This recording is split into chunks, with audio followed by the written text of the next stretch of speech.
Bueno, como decíamos, esta es la tercera parte de concurrencia, que es sobre el tema de los monitores.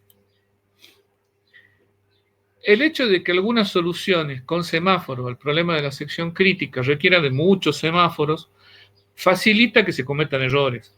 En concreto, si uno cambia el orden en el que pone el acquire o el release entre dos semáforos en hilos diferentes, puede ocurrir que se lleve a un bloqueo o un interbloqueo. Eso, a su vez, verificar la corrección de una solución que está descentralizada, que depende de cómo cada hilo se comunica con el otro, puede llegar a ser complejo. Una alternativa para enfrentar eso y evitar choques como el del dibujo es que tengamos una solución centralizada. Esta idea fue propuesta originalmente por Charles Richard Anthony Hall, cuya imagen vemos ahí, tomado de Wikimedia Commons, quien planteó una estructura centralizada que ya garantice la exclusión mutua y a través de una serie de métodos que ofrezcan estas estructuras se pudiera llevar adelante la sincronización entre distintos hilos o procesos. En el año 1974 fue cuando Hall propuso este mecanismo. Lo que tiene de clave un monitor es que asegura la exclusión mutua. Hay un solo hilo o proceso que accede a las funciones del monitor. Cuando alguien está usando el monitor, cualquier otro que intente usarlo automáticamente se bloquea. Queda en espera hasta que el que está usando el monitor salga y por lo tanto habilite el ingreso de algún otro. El ingreso al monitor se realiza exclusivamente a través de un grupo de funciones. Y hay un conjunto de características propias de estos monitores que es necesario entender para poder implementar soluciones al problema de la sección crítica.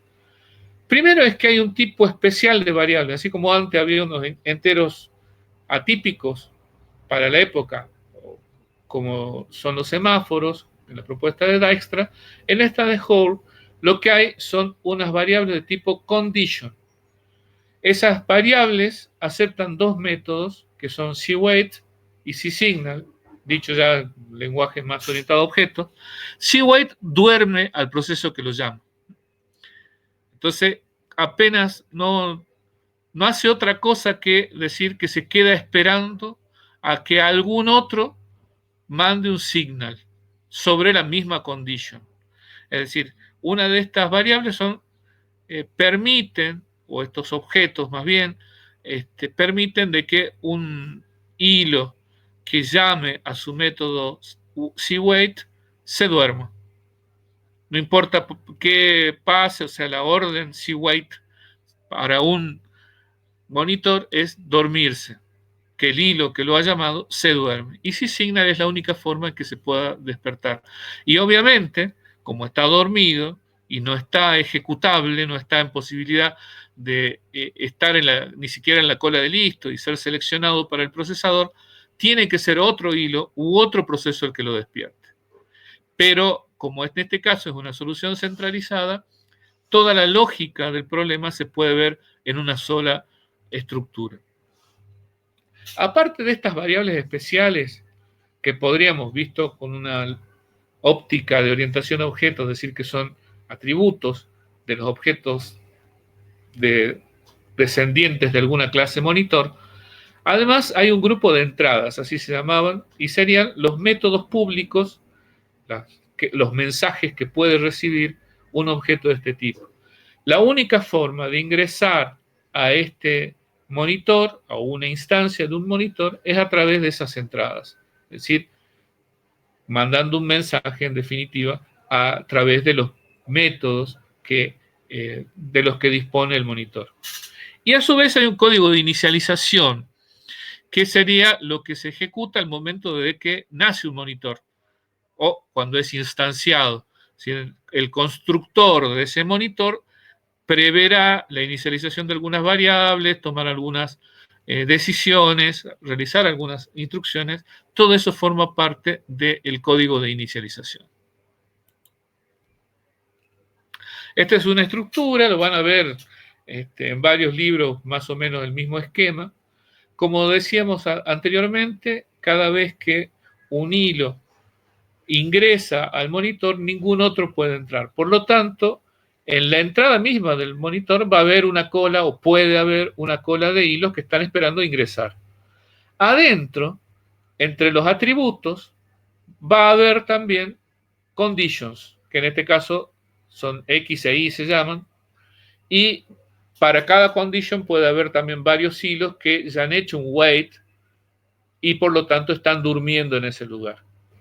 Y bueno, hay una serie de operaciones que son las entradas que posibilitan acceder a las funciones del monitor y bueno, y un código de inicialización. Hay un problema y que es clave entender respecto de qué se trata esto de las conditions. Porque condition es la condición en inglés y suena bastante un booleano. Y como vamos a ver en la implementación de las soluciones, suenan a algo que tiene que ver con un booleano.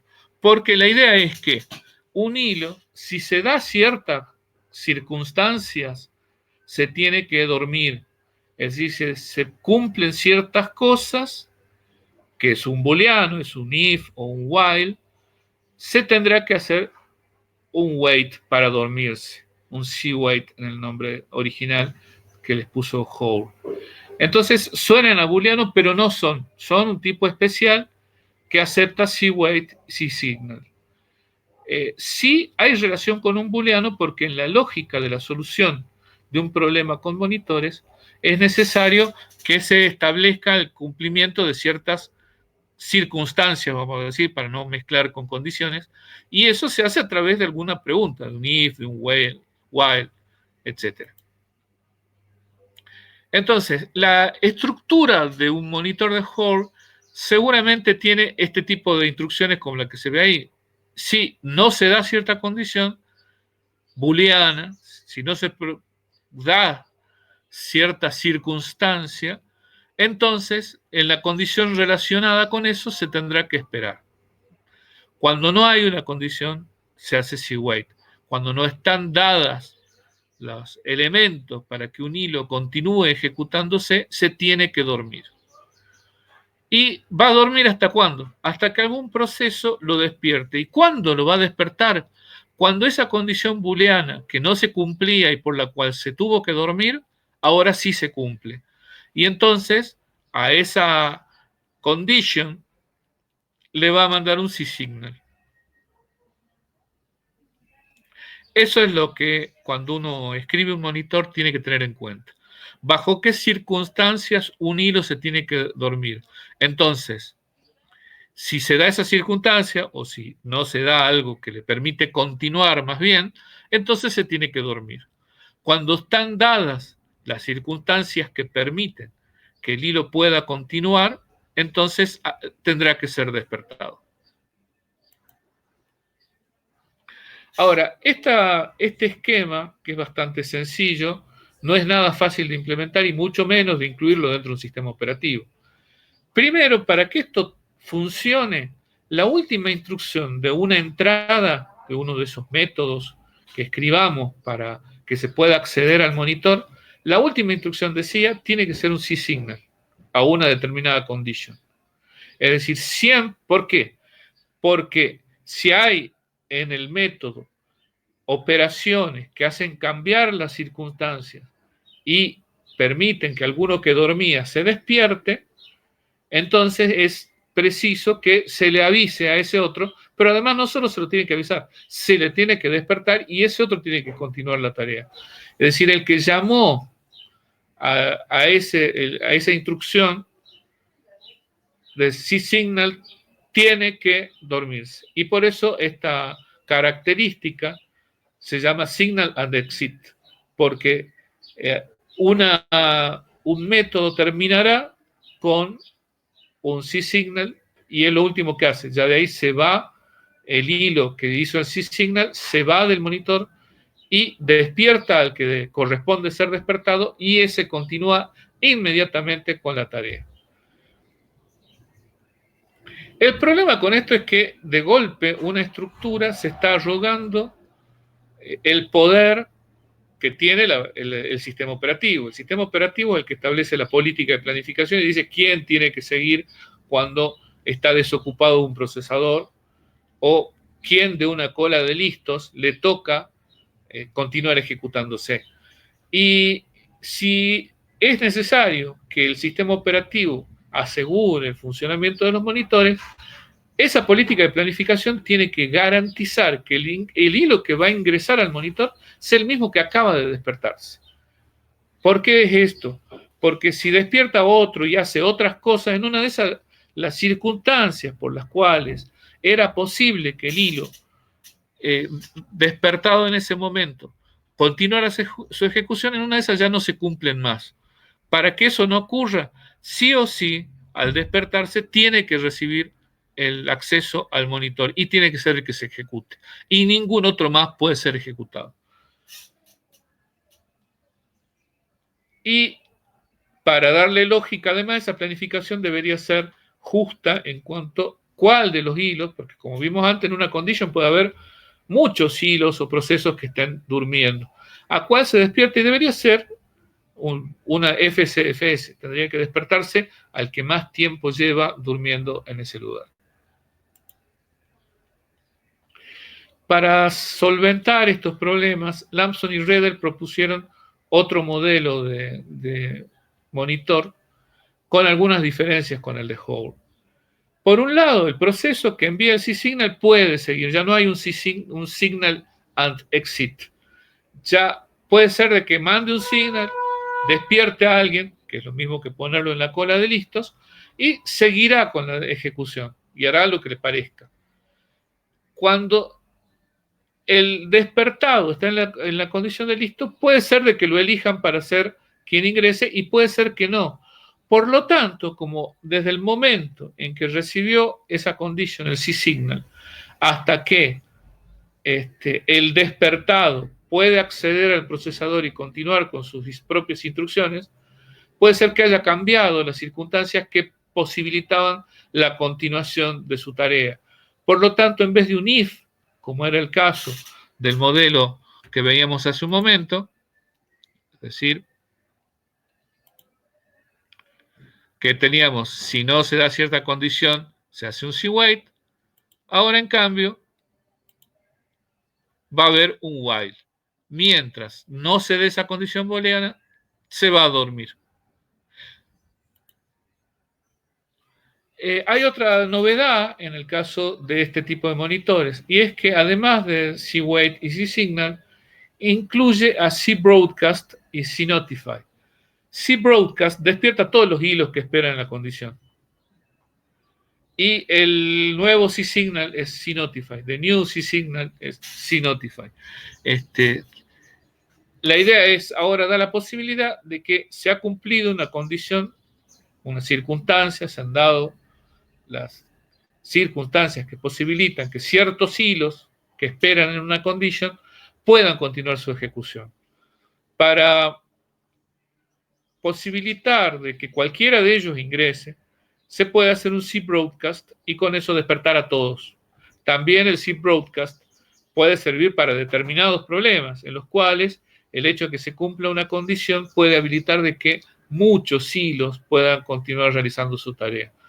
Ojo que eso no quiere decir de que todos entran al monitor. Como dijimos al principio, y esto es clave en los monitores, un monitor asegura la exclusión mutua y por lo tanto en cada momento hay un solo hilo o proceso que está usando el monitor.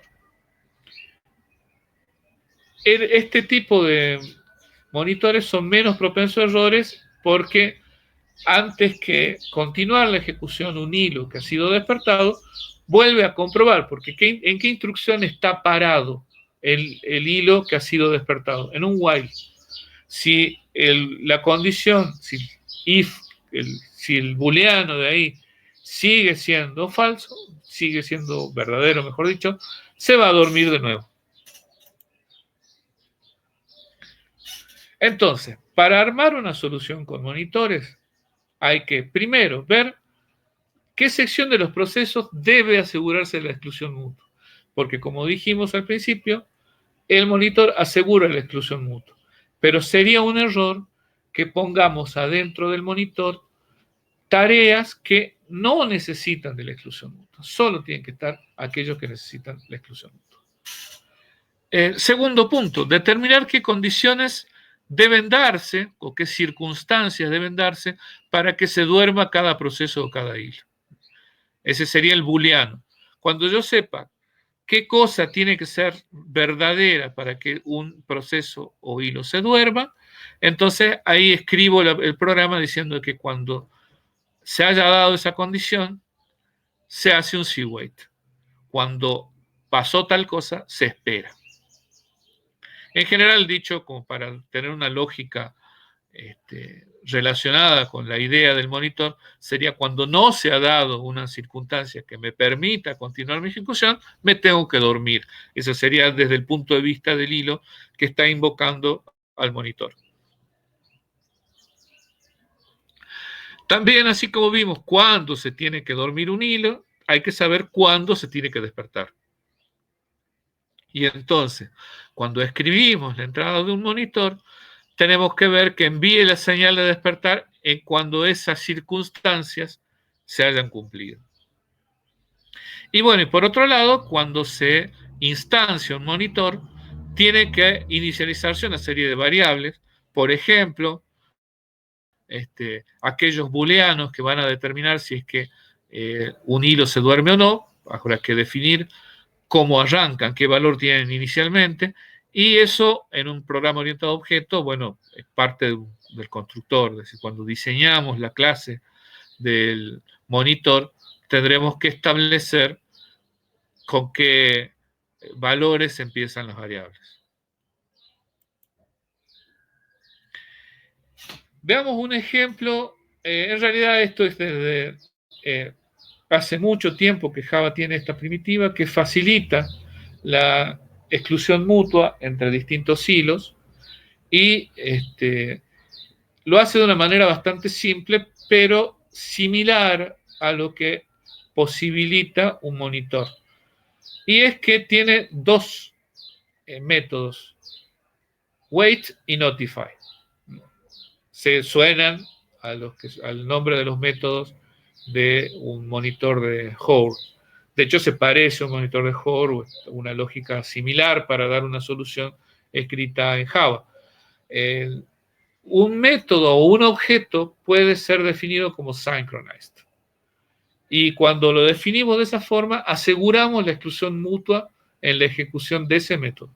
O cuando se ejecuta una instancia de ese objeto, de esa clase, digamos. Y cuando se hace un wait, se duerme. ¿Cuándo se va a despertar? Cuando haya un notify. El tema es que no hay garantía de qué hilo se despierta cuando hay un notify. Una posibilidad con la cual uno puede trabajar para eso es hacer un notify all y despertar a todo el mundo, y cada uno de los hilos primero verificará que las circunstancias, que el booleano que le permite continuar su ejecución está o no cumplida. De todos modos, desde la versión 6 de Java ya existe también una interfaz que se llama condition, que funciona similar a las conditions de los monitores. Ahí hay un ejemplo. Si es que a un método que se llama acá, en este caso, entrar lector, lo defino como synchronized, entonces ahí vemos que esto está asegurando la exclusión mutua. Y ahí dice, mientras esté ocupado, que sería este booleano representa las circunstancias por las cuales el hilo que llamó a ese entrar lector no puede continuar. Entonces, mientras se dé eso, tiene que hacer un wait. Y acá hay una cuestión que se lo ve, oscurece un poco el código, que es que podría ocurrir cuando se produce un wait, que se produzca una excepción. Y para poder hacer funcionar un programa con este wait, es necesario capturar esa excepción a través de un catch. Así que esto no es propio, no es de la lógica del monitor, sino algo que tiene que ver con capturar una posible excepción que se produzca mientras se intenta hacer un wait. Por eso la estructura es un try y catch. Si está ocupado, si el valor de este booleano es verdadero, si aquello que sea que se trata de esto está ocupado y no puede seguir el hilo con su tarea, entonces trata de hacer un wait. Y captura si se produce alguna excepción y puede seguir funcionando. Python también ofrece algunas primitivas de sincronización, si bien, como vamos a ver en otro momento, los hilos en Python no tienen las mismas características que las de Java, en donde uno puede haber incluso ejecución paralela entre los hilos de Java. En Python hay una estructura, un sistema que controla cómo se ejecutan esos hilos y pone restricciones al funcionamiento. Hay otras formas de poder hacer de que se ejecuten partes en paralelo en Python, pero ese es tema que no es propiamente de la materia, pero para poder hacer pruebas y poder trabajar un poco hay que conocerlo y lo vamos a ver en las próximas clases. Bueno, Python ofrece clases lock, rlock y condition en el paquete threading. Entonces yo pongo import threading, voy a estar importando todas estas clases. Fíjense, si yo quiero instanciar un lock, utilizo el método lock de este paquete de threading, de esta clase gigante threading, y al que le puedo pasar además un booleano que es blocking. Puedo o no pasarle este parámetro y de acuerdo a eso este lock va a bloquear o no bloquear el hilo que ha intentado adquirirlo. La idea de un lock es que un hilo lo adquiere y si otro hilo quiere adquirirlo, bueno, no puede hacerlo. Uno solo lo puede tener.